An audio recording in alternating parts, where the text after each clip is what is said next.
Welcome to the Fit2 Talk podcast. Thank you for joining us, as always, as we bring you meaningful, helpful, and accurate information. And remind you that fitness doesn't have to be boring. It does not. Right now, you're listening to one of our talk episodes, during which Bobby and I kind of do more of this. We talk. And if you like what we do, then please leave us a review. I'm loving your energy today. On that note, cue the music.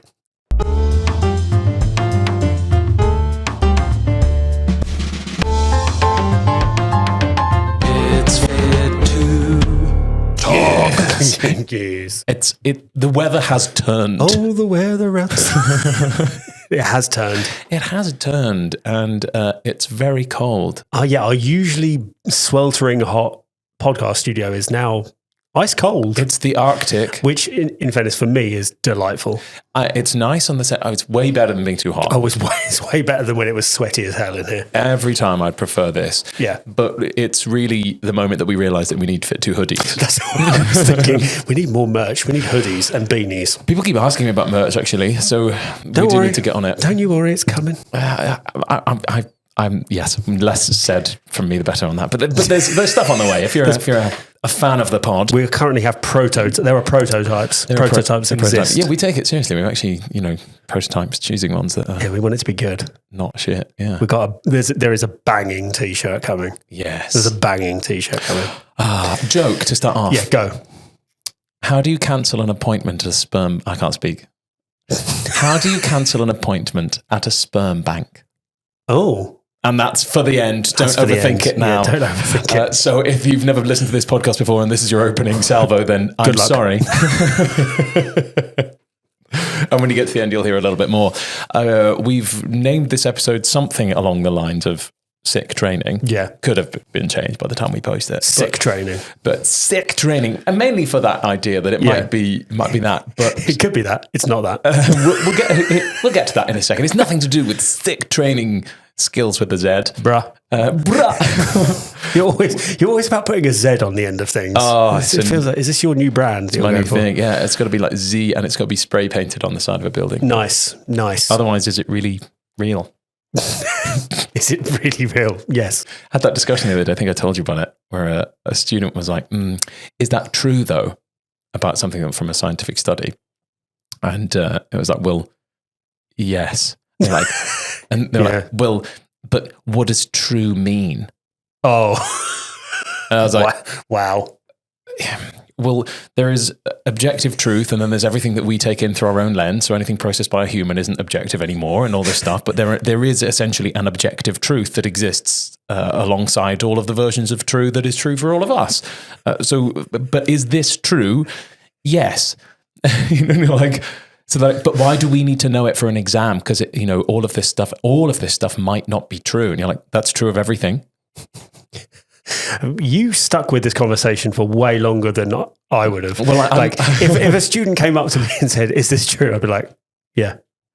Well, I actually think the discussion about truth is quite interesting, and so I'm kind of here for it. But also, you're the one doing a degree course that has exams.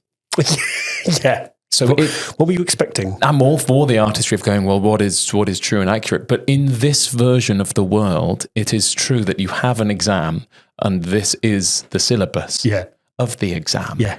So is it true that the answers to the questions in your exam are in this material? Yes. That is objectively true. So I know, because I wrote it. How did that conversation finish? Kind of similar to that. Fantastic. But with mildly less sass. More of an educated, pretend educator. Save the sass for me. Preteducator. It's my new title. A preteducator.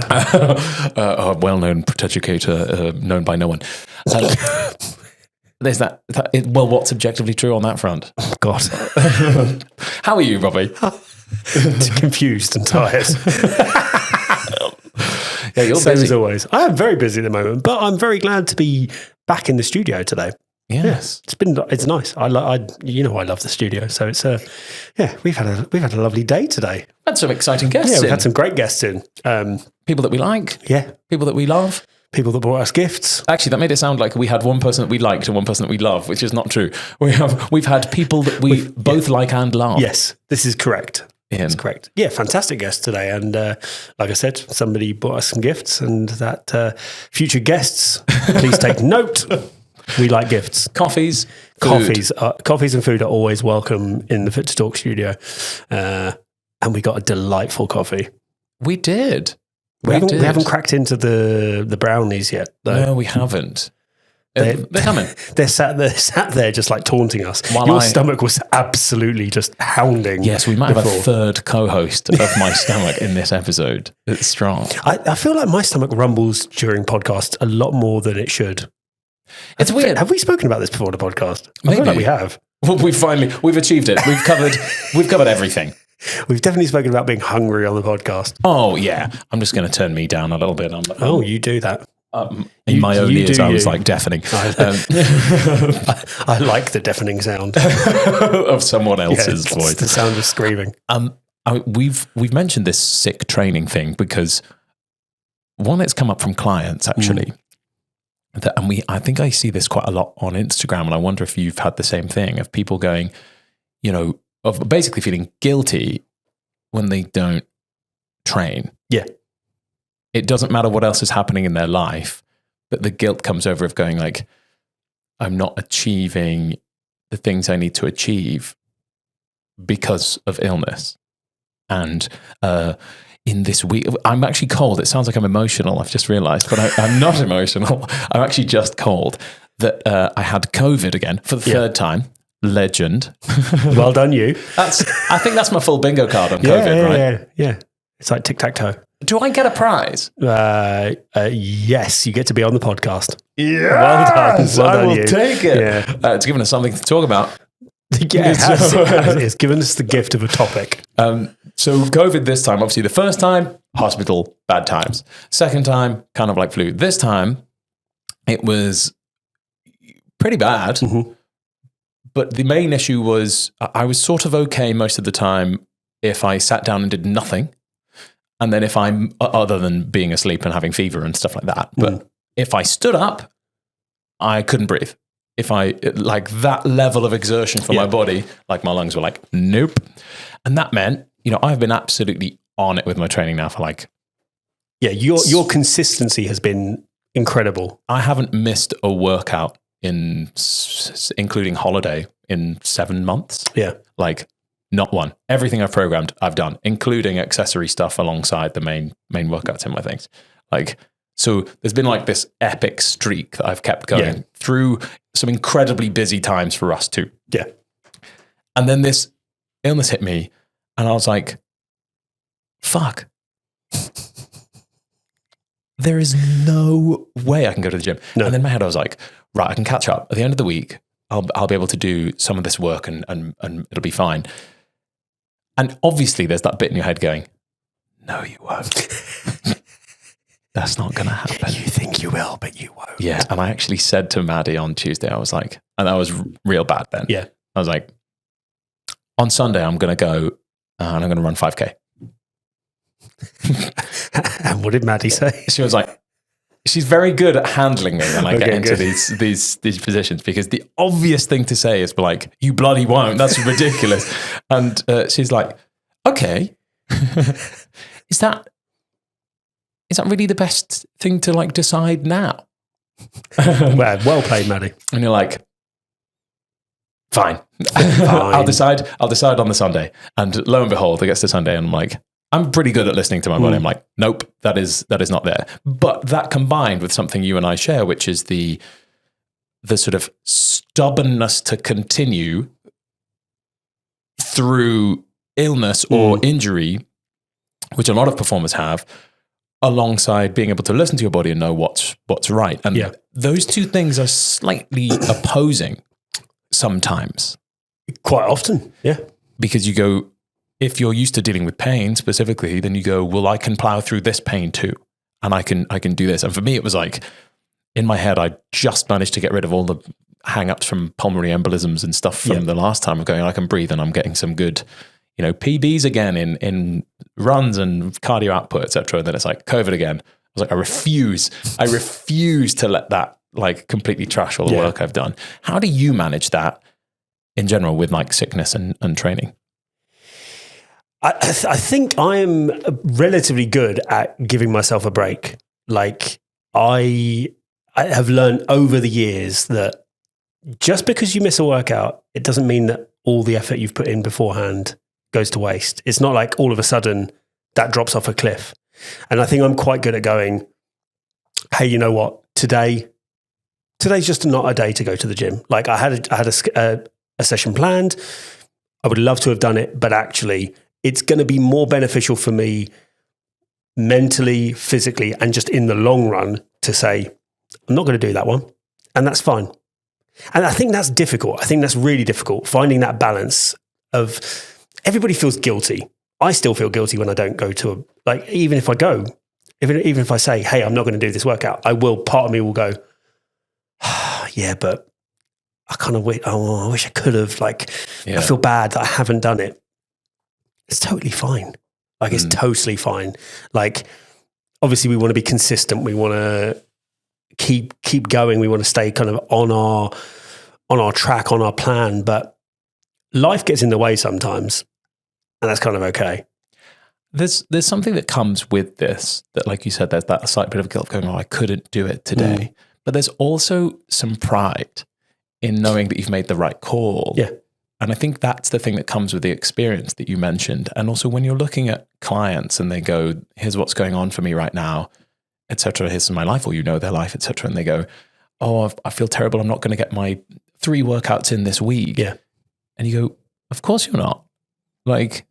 And that's okay. And the strange thing is that we program for that purpose, right? Like when we're looking at my own programming or programming that you give other people, you go, okay, so the most important workouts are towards the start of the week because the 3rd one or 4th one, whatever it might be, are the ones that people are most likely to miss, especially if it's full body. If it's not full body and you've done it as a split, the one people are most likely to miss, leg day. It doesn't matter where it is, people will skip it. But again, this is the reason I like programming full body because you're still kind of hitting that stimulus. So if you do miss that 3rd one, it's not like you've completely missed a body part. Yeah. Like you've still hit that body part during the week. So it kind of mitigates some of the problems with missing a workout. Yeah.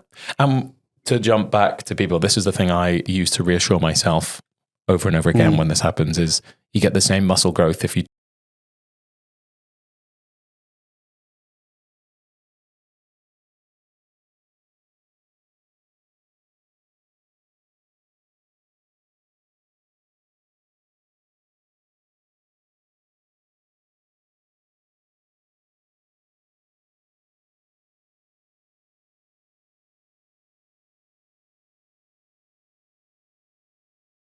because I'm not going backwards. Like my nutrition, even through COVID, pretty damn good. Yeah. Like I'll take that. So when you're a mess, like if you can just cling to the things that you can do. That's the thing. Stay in control of the things you can control. Like you're still in that situation going, hey, I can eat relatively well. Like I might not be able to get myself to the gym, but I can keep my nutrition on point. Great. And this is the thing that a coach gives you too, which I think is really important as we provide for clients, that sometimes people need permission to know that they cannot go and that that's the right call. Yeah. And that's something you said that's really important, that it doesn't screw up everything. And if you're in that all or nothing mentality, when it's like, I just mentioned, like being on this sort of streak for 7 months, it hasn't been this like maniacal streak that's been like, I've been doing myself, damage or making myself less healthy by going anyway. It just so happens that that's been the case for that period of time. And I don't feel like the streak's over, I'm now a mess. Yeah. That's the thing. You can some people get into that all or nothing approach of going, I'm going hard, my nutrition's on point, my training's on point, I'm going every session, and then one session they skip or they miss, and then decide to throw it all away. When you skip a session, they'll have a Domino's and then they'll go home and they'll eat like whatever it is. Yeah. And then they'll just pile it on and they'll go, oh, that was one day. And then that carries over to the next day. And that's then 4 days. And then 2 weeks go by and you're like, oh, we've messed this up. Like, absolutely. Whereas if you go in with the approach of going, hey, it is okay. Like as part of my training, if I'm not feeling great, like it is okay. I have permission to not do that, then it doesn't become a complete all or nothing approach. It's the same the way that we look at like nutrition and we go, we're not going to cut things out completely, because the second you cut things out completely, that changes the dynamic with that. So if you apply that to your training and you go, it's all right for me to miss a session. I don't feel well. I don't like, it's not going to benefit me. It's not going to benefit me mentally going to that session. Yeah. Let alone physically. Because then I might come out on the other side and go, oh, that was a terrible session. I'm like, that was awful. Why was I so bad? And then you beat yourself up for that. And you go, actually, I would have been better off going, you know what? Today's not a day. I think this is important, that you need the awareness as a human being to know if you are making excuses. Yeah. Or you have genuine reasons. And sometimes I think that's the battle, that people aren't aware where they sit. Mm-hmm. And quite often when you have new clients, they don't know if they're going, yeah, my brain's kind of just making excuses, which is fine. Yeah. But then you've got to go, okay, well, you know, can we find a way of getting you there? But when you're ill, like actually ill, you know, we've got a client who's got a chest infection. Yeah. You're like, that's pretty bad. You're like, no, like rest, recover, get better. And then we'll gently come back in based off how that's going. You know, I think it's, it's a winner when you nail it. Yeah, it is. I saw you put a post up, or a story, I think it was a story about this not that long ago, about kind of excuses versus having a real reason. And I think you do need to discover, you go on a bit of a journey of discovery of what that is. Like, what does it mean to you? Like each kind of thing. And it's an interesting topic because it is a delicate balancing act. Yeah. I've definitely, you know, it's been a long process for me to learn when my brain's making excuses versus when I have reasons. Yeah. And realistically, you know, I very rarely have valid reasons. You go, oh, about 80% of these are excuses that are popping up. And now you're like, okay, well, I can ignore that, you know, and go, oh, that's a right call. But every so often, when it's to do with illness and stuff, that's when the little battle happens between the two. And again, that's when it's important that you give yourself permission to acknowledge that when it's a real reason that you can take that time off, because then you can differentiate, then you can see which is which. Yeah. As long as you give yourself permission to take that time off when you need it. And I didn't run that 5K. Good. The best news possible, because you know what I would have been like, are you sure? But I did manage to, I think I texted you, I said I mentally turned a corner. Yes, you did. Because I was worried about, you know, my lungs and stuff again afterwards. And I was like, this doesn't look good. And it might be a coincidence, and maybe it is, but I had a moment where and that was mildly sort of upsetting, perhaps, upsetting me, worrying me, concerning me. And then from somewhere, I just had that energy to have my mindset shift and go, nope, I'm going to be fine. And I'm going to make sure I'm fine. Yeah. And from about half an hour after that moment, I started to feel better. Great.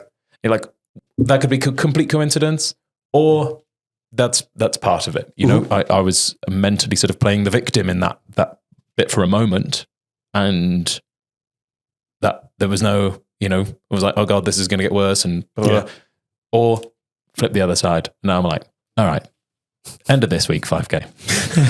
Here we go. It's time. So yes, should we call it there on Training Sick? Let's do it. Hit me with that joke. Okay. How do you cancel an appointment at a sperm bank? I do not know. Just tell them you can't come. Oh my God. Oh my God. I didn't want you to think about it a lot at the start, because I feel like you'd have got it. I would have gotten there, yeah. So, that's